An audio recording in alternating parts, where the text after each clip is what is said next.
이 우화를 얘기하냐면 이게 유명한 겨자씨 이야기예요. 이 여자가 막 울고불고 와요. 그때 딱 해결해 주겠대요. 시다르타가. 어떻게 해결해 줄 거냐라고 궁금하죠? 그때 이런 거예요. 어떤 사람도 죽지 않은 집에 가서, 사람이 죽지 않은 집에 가서 겨자씨를 가져오래요. 겨자씨를 몇 개만 가져오면 내가 가르쳐 주겠다고. 여자는 돌아다니죠. 이 집에 가봐요. 얼마 전에 누가 또 죽었어. 다 죽잖아요. 이 집에 가봐요. 이 집에 가봐요. 이 집에 가보고 저 집에 가봐요. 다 죽어요, 사람은. 태어나면 죽어요.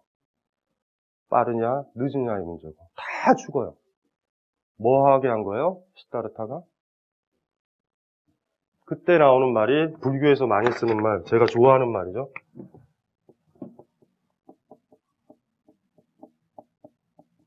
이런 말 들어봤죠? 스님들은 실답다라고 번역해요. 있는 그대로. 산스크리트어로는 타타타라고 그러는 거예요. 있는 그대로 보는 거예요. 있는 그대로. 그러니까 나중에 막 돌아다니다 보면은 어떻게 되겠어요? 이거를 이제 예전에 김국환 아저씨가 이상하게 불러서 좀 퇴폐적으로 기억나시죠? 산다는 게 수지 맞는 장사에서 그런 느낌 아니에요? 이게 타타타라고 그래요. 나중에 3개월, 4개월 이렇게 인도 가면 재밌잖아요. 인도 가면은 저 윤회 그런 게 있어서 사람들 죽으면 화장하잖아요. 겐지스강에. 부유한 집 사람들은 나무를 많이 살 수 있어요. 그리고 시신을 올려놓고 충분히 며칠을 태워서 다 탄 다음에 강으로 밀어요. 가난한 사람은 달랑 장자기만큼 피죠? 시체 올려요. 다 안 타죠. 끝으로만 이런 태로 밀어 넣어요. 예전에 인도 여행 갔을 때 느꼈던 거예요. 그 들개들이 사람 시체 뜯어가지고 물고 다니던 광경 아직도 떠올라요, 밤에. 겐지즈강 주변에. 그러니까 대충 형식만 취할 수밖에 없는 거예요. 그러니까 장작이 많아야 되잖아요. 그래서 사람 태워보신 분 알 거예요. 태워보신 분. 없어요. 장작이 굉장히 많이 들어가요. 그러니까 우리 저 예전에 성철 스님이나 막 이런 할 때 굉장히 많죠. 근데 장작이 조금, 돼지 바베큐 해보셨어요? 돼지 바베큐. 돼지 바베큐에 장작이 없는 거예요, 얼마. 그거 딱 걸어놓고 불을 피워요. 돼지 먹을 수 있어요? 비유가 적절치 않다. 인도라는 데는 그런 곳이거든요. 제가 예전에 느꼈던 그 느낌은 그런 거예요. 그러니까 그런 모습으로 생각하셔야 돼요. 지금처럼 무슨 세브란스 병원 장례식 가고 이런 게 아니라 오만 막 시신 냄새, 시체 타는 냄새가 막 범벅이 되는. 양반들은요, 우리나라도 그렇다. 우리나라도 아셔야 돼요. 여러분들 묘소 지금 쓰죠. 묘소를 쓴다는 건 제사를 지내니까 양반 가문이라는 거예요. 평민이나 천민들은 죽으면 묘소를 못 쓰죠. 어찌 쓸 것 같아요? 양반은 4분의 1밖에 안 되는데. 그때도 얘기했지만 영종도 시대 때 어쨌든 선산 없는 분은 양반 아니에요? 선산이 어디 있는지 몰라요. 아무도. 가족끼리 모여도.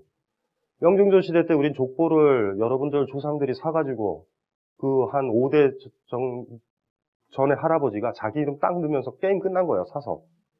무슨 소리인지 알죠? 양반은 그리 많지 않아요. 자, 그러면은 4분의 3 정도가 평민이고 비천하고 성이 없어요. 성이 있다라는 건 제사를 지낼 수 있고 땅이 있고 뭘 물려줄 수 있다라는 거잖아요. 그 사람들 시신들은 어쨌을까? 대충 파묻는 건 좀 고귀한 거고. 그 각 지역 외곽 쪽에 시체 버리는 데가 있어요. 버리는 데가 있었어요, 그게. 굉장히 슬프죠. 전주도 저 외곽에 보면은 제일 마지막에 개발된 곳이 어디냐면 그곳이고, 그 천주교가 처음 들어왔어서 성당 만들었던 데가 전주 외곽에 보면 있어요.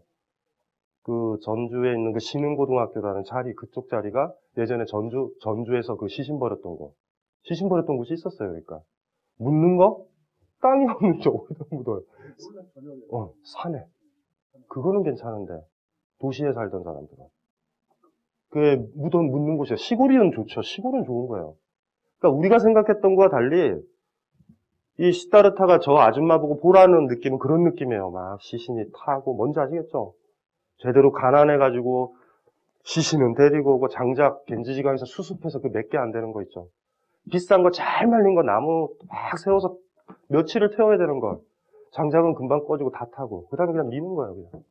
겐지지강으로 둥둥둥. 그럼 그게 가다가 어떻게 되겠어요?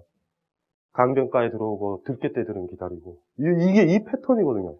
옛날엔 더 했겠죠? 그러니까 그거를 보고 다니는 거예요. 기독교랑 사뭇 달라요. 방법이 다르죠? 방법이 달라요. 있는 그대로 보라라는 거예요. 쓸데없는 소리 하지 말고. 마치 내 아이만 죽은 것 같이 착각한다라는 거예요. 있는 그대로 보라. 있는 그대로 보죠? 있는 그대로 봤어요. 나중에 시다르타를 다시 찾아올까? 안 찾아와요. 찾아올 이유 없어요. 이게 불교의 방법이에요. 이게 불교가 가진 일종의 잔혹성이거든요. 잔혹하다라는 거. 잔혹성 좋은 말이에요.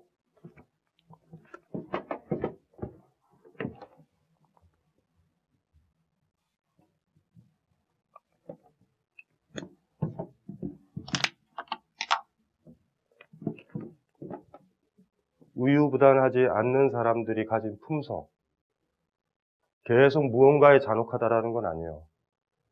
싫어지면 싫다고 그냥 단호하게 얘기하는 거. 그걸 우린 잔혹성이라고 불러요. 크루얼티. 많은 사람들이 갖지 못해요, 이거는. 우유부단한 사람 있죠. 싫어하면서도 제가 상처받을까봐, 사실은 내 상처받을까봐 무서우면서. 그런 경우 있죠. 그 들레즈 책 중 보면 잔혹성에 대한 이 책이 있어요. 사도 메조키즘 다른 책이 있을 거예요. 그 뭐죠, 제목이? 책 제목이? 기억 안 나요? 들레즈 좋아하잖아요. 기억 안 나요?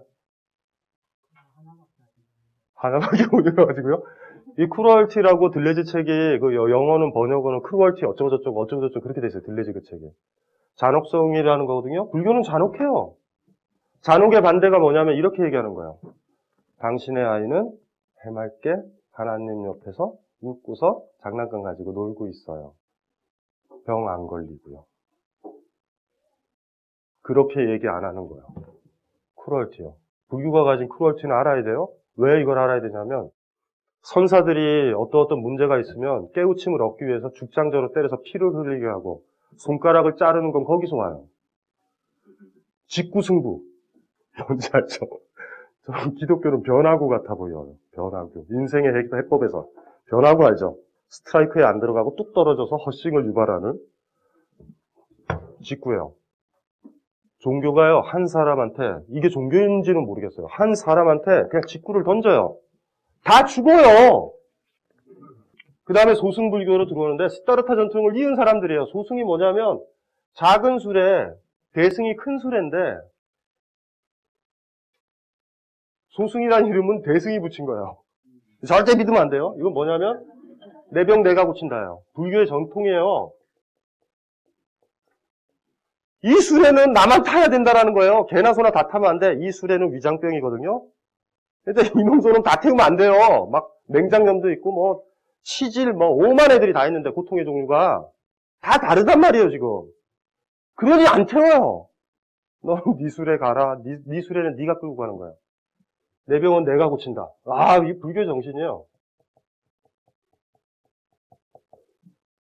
대승불교가 등장하면서 비판하는 거죠. 이기적이다. 이기적인 거예요. 너희들 왜 이렇게 이기적이냐는 거예요. 사람들은 고통에 빠져 있는데. 어떻게 생각해요? 대승불교. 대승불교는 큰 수레에 개나 소나 다 태우고 가자라는 거예요. 이게 문제라니까요. 이거 잘 보세요. 잘 보세요. 교회에 나간 꼬맹이가 이렇게 얘기해요. 저한테.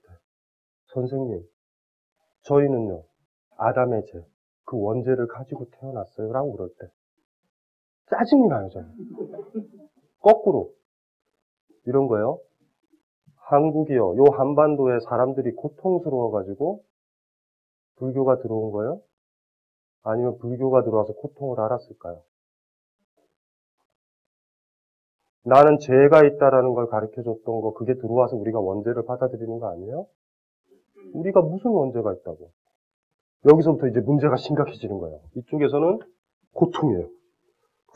고통. 저는 아직도 모르겠어요.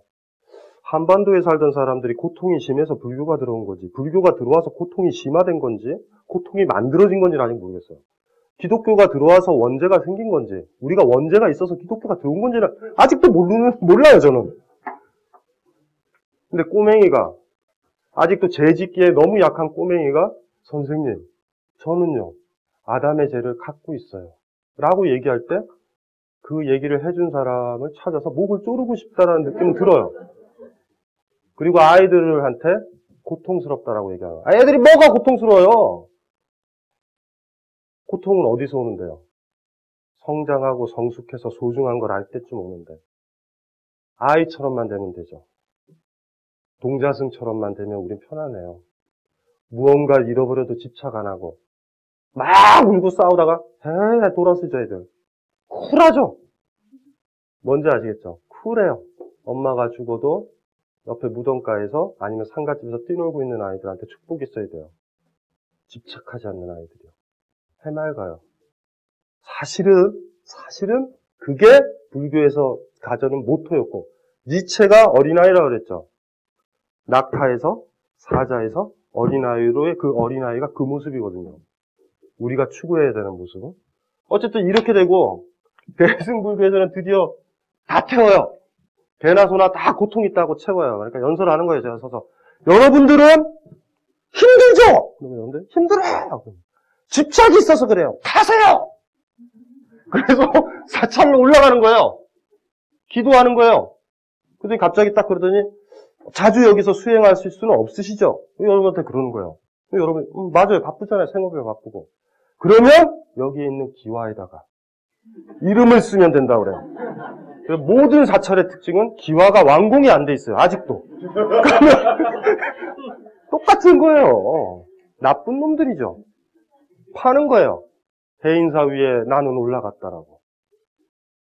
아무나 다 태우고 가는 거예요. 대승불교에서 불교는 타락해요. 대승불교를 근본적으로 라디칼하게 건드린 게 우리가 나중에 보는 선불교예요. 혼자 간다. 사자와 같은 기상으로 혼자 가고 백척간도에서 진율보하는 것처럼 내 결단에 의해서 내 집착은 내가 없앤다. 부처를 만나면 부처를 죽이고 누굴 만나면 누굴 죽여라는 거 종교성에 대한 거부예요. 부처한테 기도하는 거는 깨우침을 못 얻은 사람이잖아. 그 집착 아니에요, 집착. 이게 개인적으로 소승불교인데 소승불교는 불쌍해요. 소승도 아니었는데 내 위장병 고치려고 그리 고생을 했는데 욕해요. 왜 네 위장병만 고치냐고. 근데 이들은 얘기하죠. 시다르타가 얘기했거든요. 무소의 뿔처럼 혼자서 가라. 각자는 각자 고통을 가지고 가는 거예요. 나도 못 고쳤는데 누굴 고쳐요? 그래서 이게 삼장법사라는 사람이 이제 실질적으로 그 중국 당나라에 있는 스님이라면 현장. 그러니까 이 사람이 왜냐하면 그 당나라 때 유명한 게 인도로 가가지고 경전을 가지고 왔던 사람이에요. 그러면서 이제 이걸로 이제 불교를 어쨌든지 간에 설파하려고 만들었던 건데, 아까 제가 삼장이라고 그랬잖아요. 삼장이 뭐냐면 경, 율, 논 이렇게 되거든요. 대표적인 게 뭐냐면 아함경, 뭐 경이라고 써 있는 거 있죠. 화엄경 이런 거 아시죠? 들어보셨죠? 경은 뭐냐면 부처님 얘기야. 시다르타 얘기.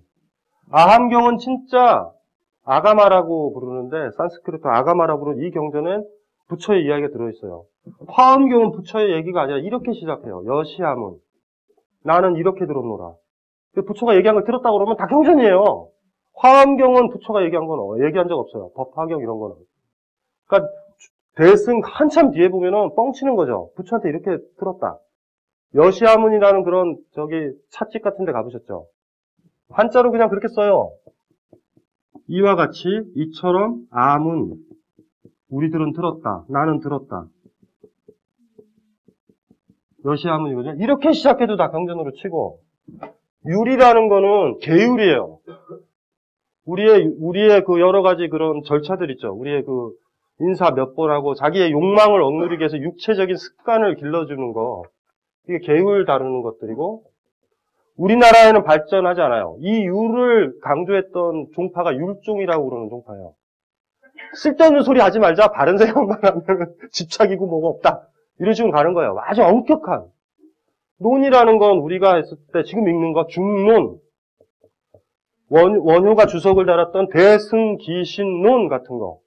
요거는 부처가 얘기한 게 아니라 지적으로 깨우쳤었던 사람들이 이론서로 쓴 거예요. 이걸 삼장이라고 그래요. 그러니까 다 포괄하죠. 경율론. 그래서 이게 이제 삼장이라는 게 이제 이런 건데, 그러니까 삼장을 읽었다라는 건 경전을 다 읽었다라는 얘기예요. 다. 그래서 이제 삼장법사가 나오고, 저팔계 사오정, 손오공. 여기 글자들은 여기가 이게 율에 해당하고, 손오공의 위치가 있지. 경일 거예요. 이런 식으로 배당이 될 거예요, 아마. 이렇게 배당해서 구조를 짠 거예요, 오승훈이라는 작가가. 서유기는 굉장히 강력한 우화소설인데, 불교의 이론을 그대로 맞춘 거예요. 서유기만 잘 읽어도 불교 구조는 다 나와요. 그러니까, 한 사람 한 사람 저팔계의 캐릭터가 우리한테 있어요. 사오종의 캐릭터가 나한테 있는 거예요. 전체 책을 다 읽게 되면 어떻게 깨우쳐 나가는지, 삼장법사가 데리고 가는 거죠. 그래가지고 다 깨우치게 얻은 식으로 이렇게 끝나는 거예요.